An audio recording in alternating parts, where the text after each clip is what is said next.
l'avez peut-être reconnu avec cette musique, direction le Liban ce matin. Et Marie Manjoglou a lu cet article où il est question de politique. Alors la politique au Liban, c'est presque comme en France, c'est un peu compliqué.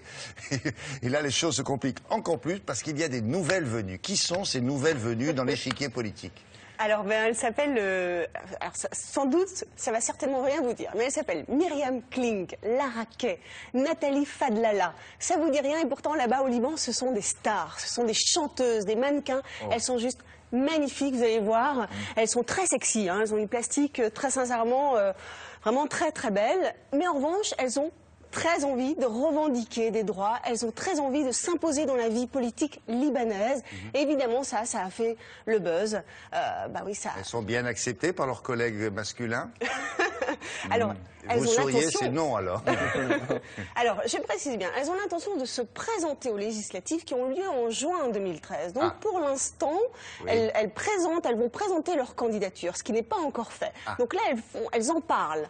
Et c'est pour ça que ça fait le buzz, c'est pour ça que les réseaux sociaux s'en sont emparés et disent, mais est-ce qu'on peut vraiment les prendre au sérieux? Alors, est-ce qu'elles ont déclaré leurs intentions de pouvoir, elles ont testé en quelque sorte? Elles testent, bien sûr qu'elles testent, elles en parlent tout autour d'elles et surtout, elles ont même fait des clips de propagande et vous verrez dans le reportage qu'on a fait comment ce qu'elles disent et ce qu'elles revendiquent. Parce qu'il y a un truc très important à dire, c'est qu'au Liban, il n'y a seulement que 3% de femmes qui sont représentées au gouvernement. C'est seulement 4 femmes sur 128 députés. C'est un des pays qui est le plus en retard dans le monde, vous voyez. Et c'est la raison pour laquelle les femmes veulent s'imposer de plus en plus dans la vie politique. Et ces femmes dont je vous ai parlé, vous allez voir, elles n'ont pas froid aux yeux. Regardez.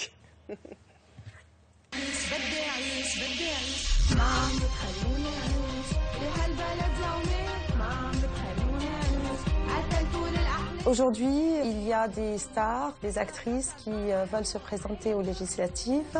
Ces femmes sont belles et sexy et elles le montrent bien, mais ça ne veut pas forcément dire qu'elles ne seront pas aptes à régler des problèmes en politique. Ce qu'on doit lire dans ces candidatures, c'est ce mal-être que vivent les Libanaises et les Libanais, bien entendu.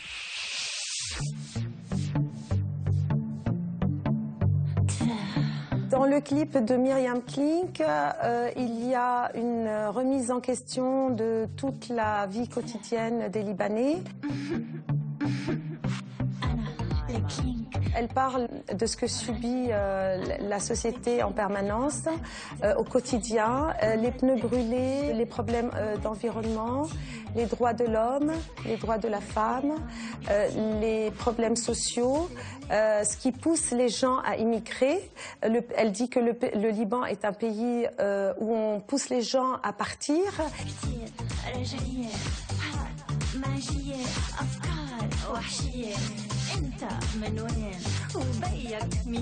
Je pense que la femme est une mère et la mère ne veut pas voir ses enfants partir.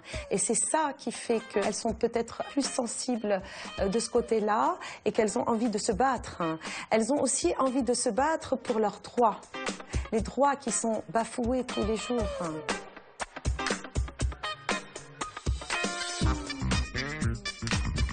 Donc je pense qu'il faut faire confiance à la femme, il faut lui donner sa chance.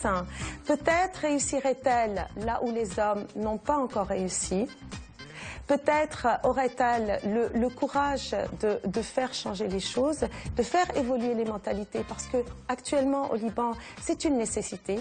Imaginez-vous qu'une femme libanaise ne puisse pas donner la nationalité à son enfant, né d'un père étranger. Imaginez-vous une femme qui perd son mari, les enfants sont élevés par la belle famille. Et je pense que personne ne peut défendre les droits de la femme mieux que la femme elle-même. Alors c'est une façon de défendre les droits de la femme, comme elles l'ont fait là. Il va y avoir peut-être des députés en short comme ça, avec des calaches à l'Assemblée. C'est curieux, elles ont choisi, avouez qu'elles ont choisi peut-être un chemin assez...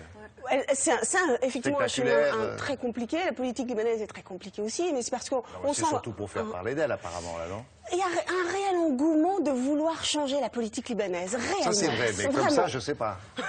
En tout cas, je peux vous dire une chose, c'est que Myriam Klink, une des filles que vous avez vues dans le sujet, en ce moment même, et ça a commencé mardi soir, elle a commencé une émission de télé-réalité qui s'appelle Al-Zaïm, c'est le leader. Et cette émission, elle consiste en quoi? C'est de se préparer pendant 2 mois aux élections législatives. Et là, la gagnante, ils sont 15 participants. Toujours en short, hein.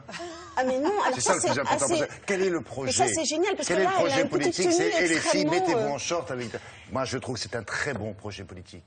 Mettez-vous en short. Eh bien, vous seriez surpris de voir comment elle se défend vraiment bien pour revendiquer non seulement les droits de la femme, mais aussi les droits de l'homme. Ben, c'est voilà. amusant parce que si elle Et la arrive voilà. à concilier les deux, c'est ça l'émission. C'est formidable. C'est là, vous voyez, elle est devant un pupitre, et elle explique, elle raconte un peu son programme, voilà. Et là, ce sont les jurys. jurés. Ouais. Ah oui, d'accord. Et le gagnant ou la gagnante, en fait, se fait sponsoriser sa campagne. Ah, c'est amusant ça. Vous nous donnerez des nouvelles pour savoir? Oui, avec plaisir. Avec plaisir. Merci. Bah oui, mais la chemise, elle n'est pas en short ce soir-là. Non, elle n'est pas en short. On se retrouve dans quelques instants. Alors après le point route. Le point route parce qu'il y a la circulation ce week-end, vous savez, sur les routes, le journal et la météo. Et à tout à l'heure.